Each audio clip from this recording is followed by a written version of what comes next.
SUV versus pickup truck. Hello mga paps, I'm Kuya Shane at yon sa mga nalilito pa no, kung ano ba yung mas okay na bilhin sa dalawa.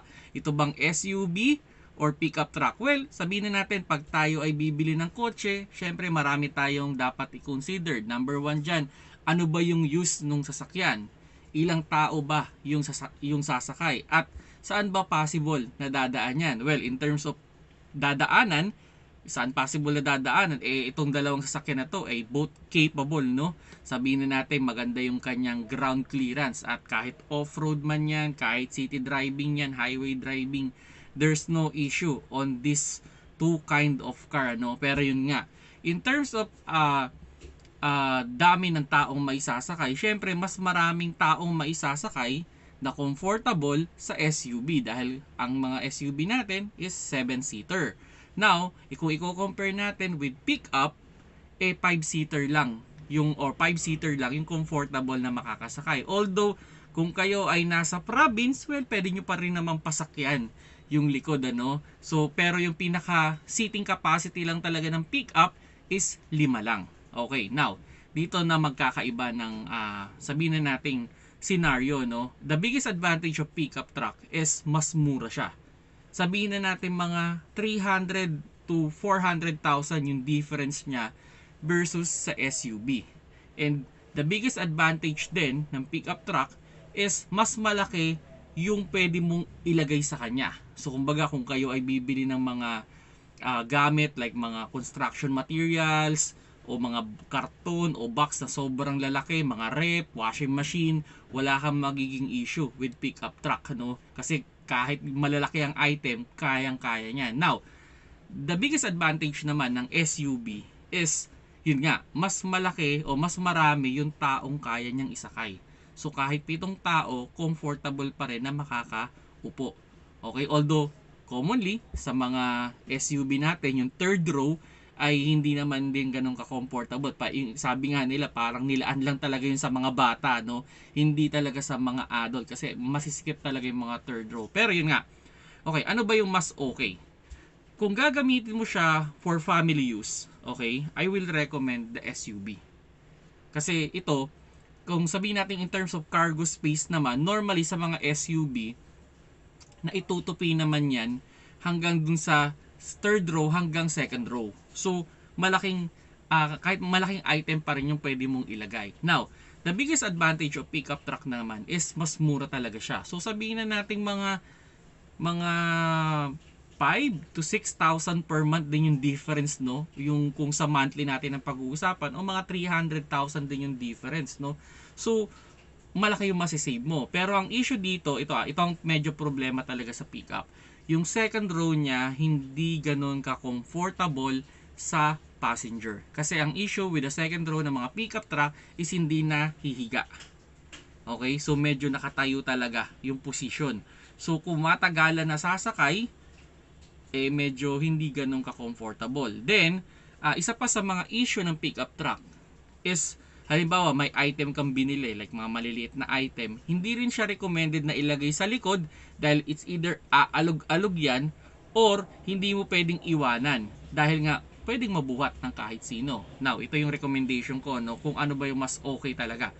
Kung bibili ka man ng pickup truck, kasi ang i-consider mo is yung affordability niya, okay, usability niya. Ang recommendation ko, if you want a pickup truck, try to consider din na isabay nyo sa budget ninyo yung pagbili ng lock niya sa likod. I mean, yung kung ano bang gusto nyo klase, kung gusto nyo ba yung parang pabahay, gusto nyo ba yung parang folding, ayun, di hila lang. So, yun yung kagad yung i-consider. And ang price nun, mga 30 to 50,000. So, yun yung recommendation ko, no, kung gusto nyo ng pickup, para malagyan nyo ng item sa likod.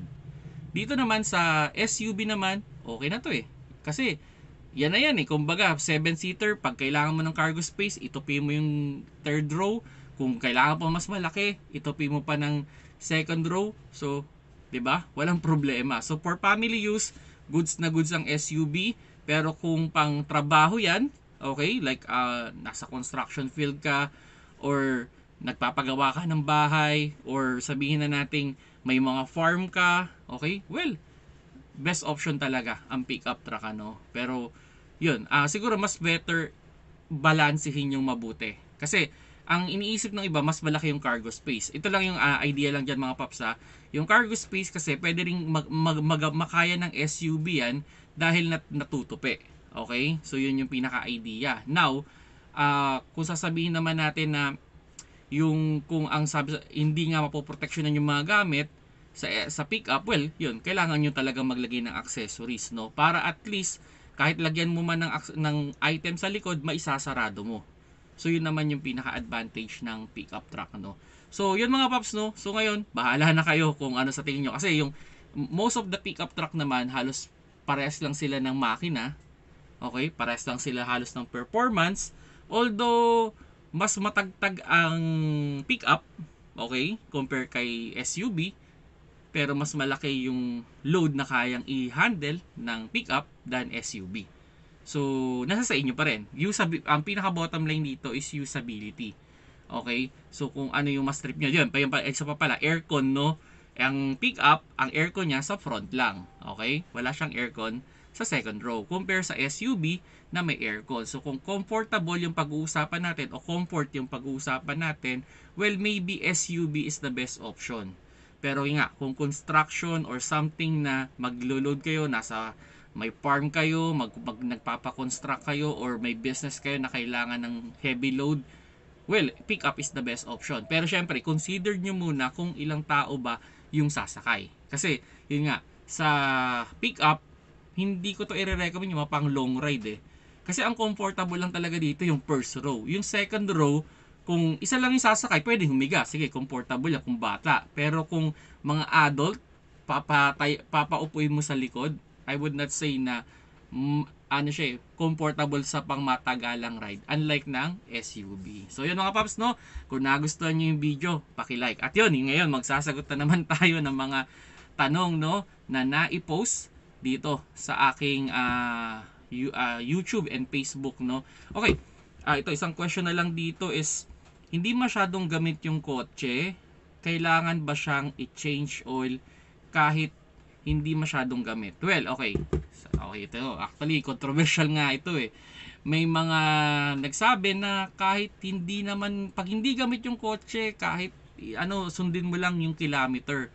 At may mga nagsabi rin naman na, well, kailangan mo i-change oil. Well, para sa akin to be safe, okay? Kasi magkano lang naman yung change oil versus dun sa posible mong gastusin kung masisira yung kotse. So much better na sundin mo yung recommended na ideal na palitan yung oil na ilalagay mo. So kung fully synthetic yan, every 6 months or every 10,000 kilometers kung ano man ang mauna. Okay? Now, kung tipid mode ka, sasabihin ng mechanic mo na pwede pa yan, well, nasa sa inyo. Option mo yan. Wala namang problema kung gusto mong i-extend. Pero, kung gusto mong maging safe, much better na sundin mo yung recommended na interval sa iyong sasakyan, no? Kahit nasa labas ka na ng kasa, nagpapa-change oil. At yun mga paps, no? Kung nagustuhan niyo yung video, paki-like na lang. Salamat sa panonood. Keep safe mga paps.